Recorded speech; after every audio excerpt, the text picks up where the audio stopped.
So we're on the road with the sound effects, and we are here at the very beautiful Kapok Tree Pavilion with Sam Ash. I want to thank them for letting us come here and do this interview.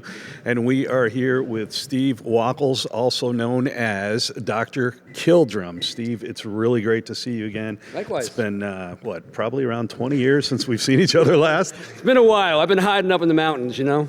Yeah, it's great to see you, man. So, and I know you know Dee here as well, because you guys went to high school together, right? Yeah, and college too, right? Yeah, so we went to P-Tech, and you dated a friend of mine. I know that's, I remember that. Let's see, and also Chris Oliva went to Tarpon for a little while. You said, what years was that? He was in there 79 and 80. Then I think he kind of left school before he graduated to pursue a musical career, obviously. That was the same thing with John, correct? He left early because he was making more money in the music than he was at school. Well, that's true. He went to Dunedin High, and Chris went to Tarpon High. So they both quit school about 10th grade. I think me and Johnny, the only ones that actually finished high school. I See? College. All right. So we got to know, where did the Dr. Killdrum's nickname come from? Back when I was about 16 years old, we were practicing, and I broke something, and a guy named Bill Fight, God rest his soul, yelled out, "Dr. Hardware Killdrums!" And it's stuck ever since. It really has. Yeah, and of course, I got it tattooed on my arm, and so now I'm really stuck with it for the rest of my life. Yeah, you're stuck with it for the rest of your life, yeah. I got to say, though, it's a pretty cool nickname to have, especially when you're a drummer and everything, so it's definitely stuck there. So we've known each other for, 27 years? I moved down here in 91. I met you guys shortly after moving down here. You were at 98 Rock. Yeah, I was back at 98 Rock at the time. I also worked at the Rocket Club, and you guys played there a lot. You played Livestock. You also did ML Chasers, and that's where I first met John. We were hanging out at Chasers and stuff, and then I hung out with John every night for a long time. I apologize for that. And through John, I met you, and I met all the other guys in the band in Savatage.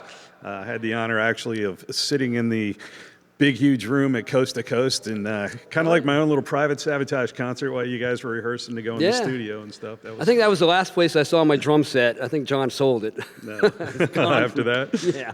I love that kit, man. It was really cool. It was a cool kit. It was definitely a cool kit. Yeah. So with Savatage, how did you get your start with them?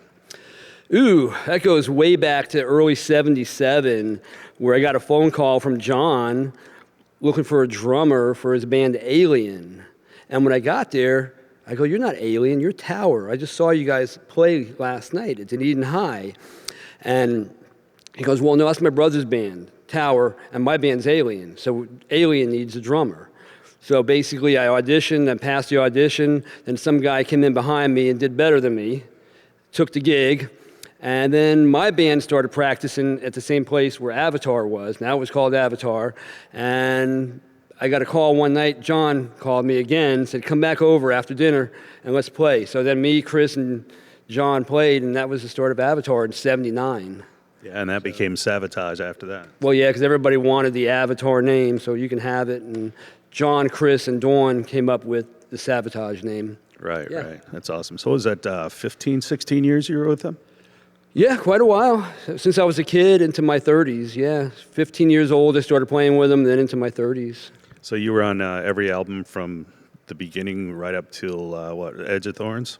Yeah, Edge was the last technical album I did. I got credit for Dead Winter Dead, but I think John played most of the drums on that, actually. Yeah. Yeah, so you left shortly after Chris died then, right? Yeah, to me it was kind of really made the decision permanent when Chris was gone, and John left for Edge of Thorns too, and there was new singer Zach, and it just didn't seem like the same band anymore. It almost seemed like a cover band, you know. I mean, Johnny wasn't an original member, but he's been in since '86, and it just didn't feel right. It wasn't Chris Collins was bass player before that, Keith. was it? Or Keith rather, yeah. Yeah. I haven't He's seen still Keith around. in forever. Yeah, he's around. Listen, I have a question. Didn't you say that Streets was your favorite album of all? Yeah, the whole concept album was very cool. Yeah. And I think the second edition where it came out with all the little bum talking in between each track, now the whole record kind of made sense. And it really should have came out that way back in 1990, but unfortunately it didn't. Okay. So. Okay.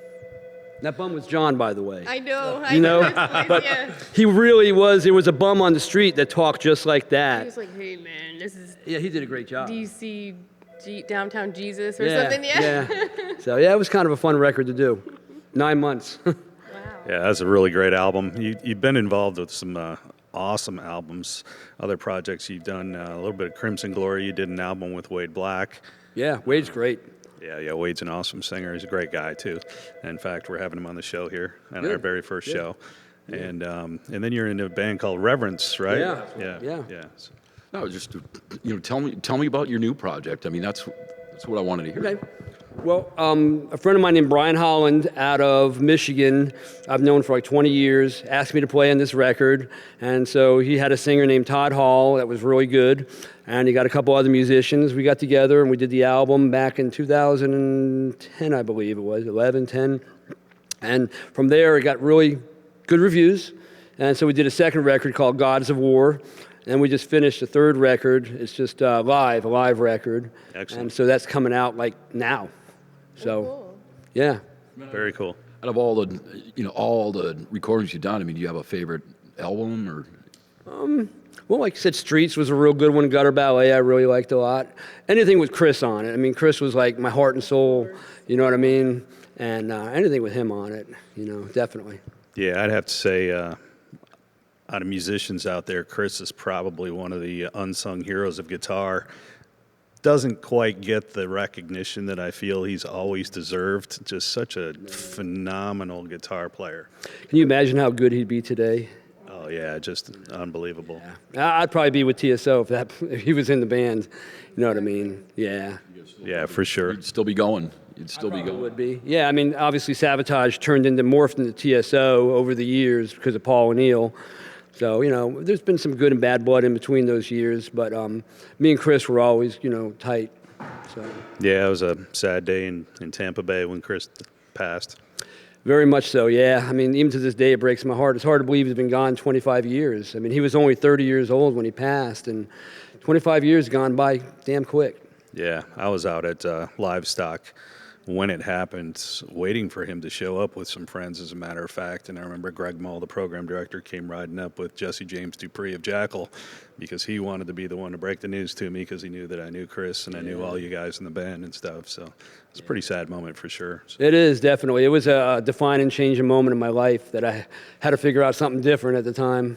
yeah, I could see that. It probably had to be pretty devastating for you, having been with the band for such a long period of time and seeing how the band was really starting to take off in radio with that album in particular. The Edge of Thorns had really gotten more exposure for you guys than any of the other albums, probably overall. And that tour was lining up to be a really, really big tour and a great opportunity for you guys to even launch to maybe even a whole new level as Savatage. So I'm sure that as a musician in that band and stuff, that had to be pretty devastating, not just to lose your friend that you've had for all these years, but basically your career that you had going with all that time. So. It's like I had to reconnoiter and figure out what am I going to do. So, of course, I go back to relying on myself and working for myself. That's what I ended up doing. Yeah. So what have you been doing for the last 20 years? Jeez. Well, raising a little girl. I adopted a little girl in 2007 from China. Fantastic. So raising her, she's 11 years old. She's a drummer. Very well-armed drummer, too. Awesome. I opened up a gun shop, got in the gun business about 12 years ago, and doing that and doing very well in it. So I got good guys working for me and doing well. That's great. Really good to hear. Yeah. Up in the mountains, I'm envious. Yeah, actually, we moved in 2005 to the mountains of North Carolina. We had a vacation home there from 97, and I finally told my wife, we got to move here, and we did. And it was probably the best thing to get out of this godforsaken state. Exactly. I just can't do Florida, I'm sorry. If you lived up there, you can't do this anymore. The traffic, the people, how crowded it is. Exactly. I lived in Colorado for 6 years, and I just went back, and you sit there and go, oh my gosh, it's just so beautiful. It's so Right. beautiful. It makes you feel alive. It does. It's Exactly. invigorating. Right. I don't sweat when I walk out the door like you do here. So, Exactly. So you live up there right across the street, you said, or down the road, around the mountain, actually, from Johnny Lee Middleton, then, right? Johnny built a house about probably 600, 800 yards away, so right across the other side of the mountain. He calls his mountain Skull Mountain. So Nice. he's been learning how to forge knives. I taught him how to do that. He's a beekeeper. taught him that? Oh, sure, sure. He's a beekeeper, and so he's doing a lot of different things. I got him into RC racing, like I'm into, and Cool. Yeah, I remember you used to do that right down the road here on US 19. Yeah. Had a pretty big little track going on there. That was pretty cool. it was great. It was Doc's Indoor RC Raceway. Yeah, right. You started that actually over Coast to Coast, if I remember correctly, right? Very good. Yep. You got a good memory. Yeah, those are good times, man. That was a lot of fun. Yeah. I miss my drum set from Coast to Coast. I know you played a ton of gigs, ton of different venues. So one question I like to ask people is, what do you think is one of your best gigs you've ever had, or best gig, best venue? Well, we were out with Megadeth and Dio. Those were probably some of the best gigs we were playing out Coliseums. Those were a lot of fun. Probably Nassau Coliseum, because I actually was born in Long Island, so it was kind of cool playing that big venue. Oh, yeah. Yeah, that's one of the best ones. Now ask me one of the worst ones. That's the other side of the coin is, what is like some of the worst ones? What are some of the crazy experiences that you've had? Well, we don't have enough time to talk about crazy, but one of the worst is like last night, like the club owner wouldn't let us get in till like almost 7 o'clock last night to set up our gear. No sound check, just get up and play. Those crazy club owners. Yeah, it was kind of makeshift practice for 2-3 hours and do a gig thing. It was to raise money for a local musician named Rocky, and he has gotten ill with cancer, and so we're trying to help him out a little bit. That's awesome. Yeah, he's a good dude. So, as an experienced drummer who's traveled the world, other than the situation from last night when you were in, Savatage or with Reverence or any other project you may have done, is there a particular venue that really stands out as just a really horrible place to play? I've heard stories. Eeks. You know what? I try Breaking to up stages or anything like that? I try to forget stuff like that. I mean, Some PA issues. I know about that. Some PA issues. yeah, we've caught a few PAs on fire, a few riots here and there, police. We were in Dallas one time. We were playing with Testament. We went to a little bar next door. We were all on stage jamming together. And then Vinny, our little sound engineer, got in a fight. And next thing you know, we're all fighting. And then Chuck Billy threw a bottle through the plate glass window. Oh John got punched. I got hit by a blackjack, 7 stitches on my head. The typical metal band stuff. A lot of fun. Yeah, that sounds like a lot of fun. Yeah. Especially getting smacked upside the head. So. Yeah, it was fun. What would you say are your musical influences? Well, going back to the old metal days, Zeppelin, Rush, Sabbath, all those older bands is something that we really kind of followed. And we played a lot of that music back in the day. Right. So those influences are just part of who makes me today. And Very John, cool. too. John was a great influence on drums. He's the one that actually taught me a lot of little things, how to hit hard. You know what I mean? Use bigger drumsticks. And John was a big influence on me. Yeah, that's very cool. I would probably say, definitely out of everybody I've ever known in my life, John's by far the most unique musician, talented musician overall. I don't think there's a single instrument that I haven't seen him be able to pick up and play. It's true. Yeah, he's very proficient at everything. And if you really think about him playing guitar, he flips a right-handed guitar around upside down. Upside down, right? He's a lefty. It doesn't make sense. The little strings are on the top. Yeah. So everything's backwards in his brain. Yeah, the first time I ever saw him do that, I was just like, whoa. Yeah. So he's got to transpose everything with this hand completely opposite what it'd be here. Yeah, and upside down. Yeah, that's amazing. I mean, he's even gone as far as to help you write some of the drum parts, right? Oh yeah. I mean, John's an accomplished drummer. He was actually in the band with Chris when it was called Tower. And when I saw them the night before I met him, John was playing drums. Yeah. They called him Yank back then. Yeah. No, he's very accomplished at every instrument. Yeah, absolutely. And all that, right? I don't know about that, but all the rock instruments, even the cowbell. Yeah, it was pretty cool sitting in there when he was doing the Edge of Thorns album and writing and sitting in the studio with him and watching him write everything and just lay it down. I mean, just a brilliant musical mind for sure. No question about that whatsoever. He is But one of the he's best. Humble. He is very humble. To He's me, funny. every time. He's hilarious, too. He's hilarious, exactly. Never a dull moment with Oliva around. I'm gonna ask you another question. What other instruments do you play, if you do, or hobbies? Well, all I play are the drums because I figured that was enough. You really gotta be real proficient at the instrument. Back in the day, it was like the Olivas were very, very talented, so I just kept making bigger drum kits so I can get a little attention. You know what I mean?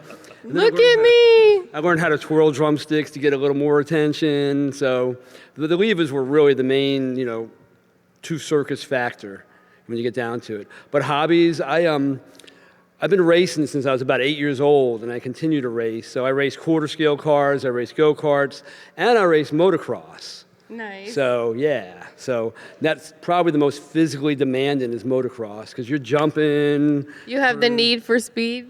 Oh yeah, oh, you know it. Yeah. Your wife probably loves all that. Another toy?